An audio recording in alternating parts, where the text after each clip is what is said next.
going to love. If you're listening to this show, you already know what we're talking about. We're talking about To Be the Man.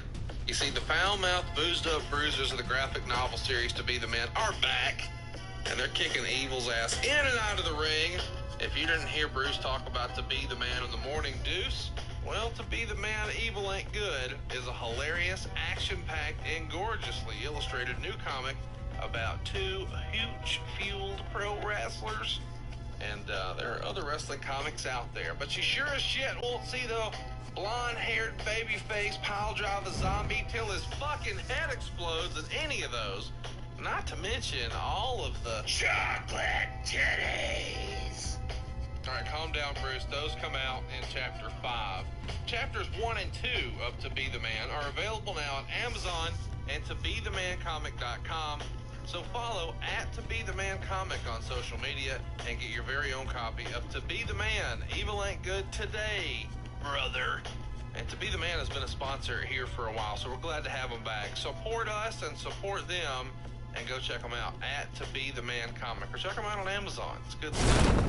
Let's talk about the next time we see Brother Love, because it's sort of randomly, it feels like. The Undertaker gets a box on SmackDown in February of 2003. And, you know, come out of a box, you're over, right? Oh, I was over getting in that box, motherfucker.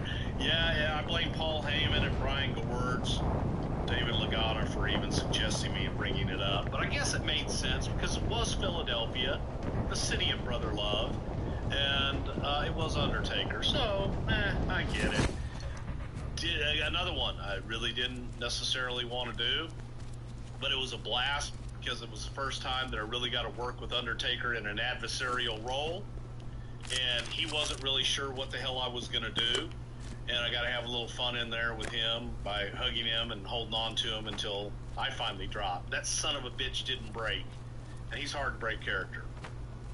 Your last appearance for a long time went down right before Raw 25. There's a string of house shows in the Northeast, and I sort of found this weird in my notes.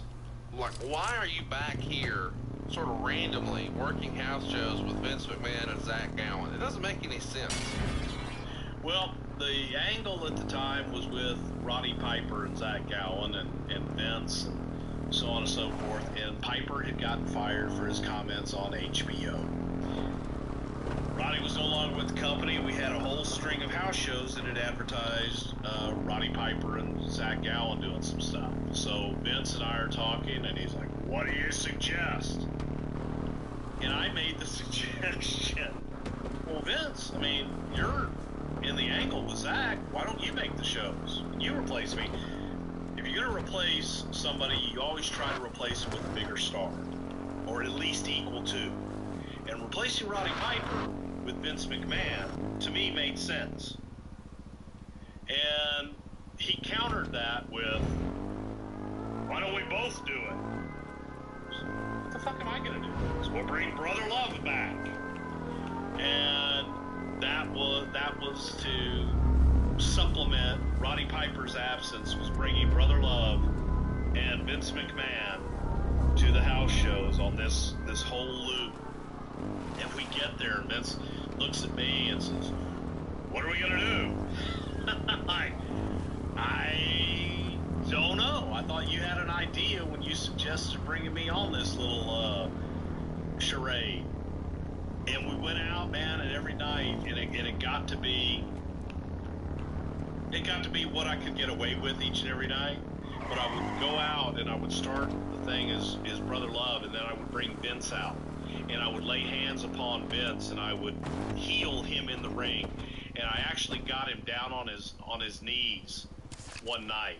And I'm laying there, and I've got my hands on his head, and I'm mussing his hair up, and doing the whole be healed, to where it finally reaches up and grabs my hand and says, "All right, pal, enough of this bullshit. Go the fuck home and get Gowen out here." But from there, Vince's idea was, we bring Zach Gowen out, and why not have a match? So every night, it was a match with me and Zach Gowen, which wasn't much of a match at all. I'm not Ric Flair. I know that's hard to believe, everybody. But we would go out, and that's as I mentioned before in a previous show, I forget which one, where I took Zach Gowen's nub every single night in my face. He would do the moonsault onto my face every night for the finish. Why do we? It hurts. We should have had a nubs in the face shirt by now. Yeah, I'd give that one to Zach. Well, this is the last time we see you, as Brother Love, until, we know you were fired in 2008 for threatening to shoot motherfuckers. That whole story is available in the archive, somethingtowrestle.com. If you're not familiar, Bruce actually managed to smuggle in a Rambo machine gun. It was a belt-fed machine gun, and he took it into Titan Towers and was ready to do damage. Stephanie saved everybody. It's a Civil War cannon. It was. And it's a Civil War cannon. If we're gonna go, let's go. Stephanie wrestled you down and removed the hand grenade from your hand, reinserted the pin, and all was safe. Shoved it up my ass. So let's talk about it, man. You got to come back. We touched on it earlier this year. A big anniversary of Raw, and you were there. The 25-year anniversary. I venture to say, not the same suit. No, I did think about just going to BrucePritchard.com and getting one of those Brother Love shirts and wearing it. No, I did not have the suit, and the suit was thrown out of my window into Galveston Bay in roughly 2013, I guess. All I had left was a jacket, shirt, and tie, and I threw it out the window when I was going on the overpass over Galveston Bay after an appearance, and I didn't have a suit, so I had to get an entire new suit. I found one of my Brother Love shirts that I had, and it still fit too. Even more amazing. Why did you throw it out? Frustration.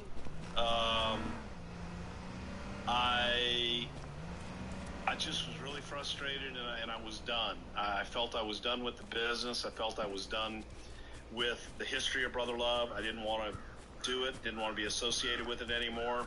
I was just in a really down period in my life, and I just finished up an appearance, and I'm just looking at it. I'd worn the jacket and the shirt and everything, and the tie was with the shirt. I didn't even wear the tie for the appearance. I was just done. I didn't want to be reminded of it, and if someone asked me from that point forward, I would be able to say, no, I don't have the suit. Threw it out. And then they asked me, and I had to get a suit. So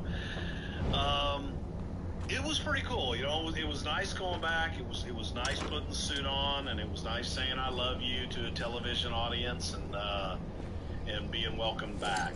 So that led to us being on the network now, and people actually taking my phone call and speaking to me. So that's pretty cool. It is cool. What of your Brother Love stuff did you keep? Peel back the curtain. One of the things you kept is when the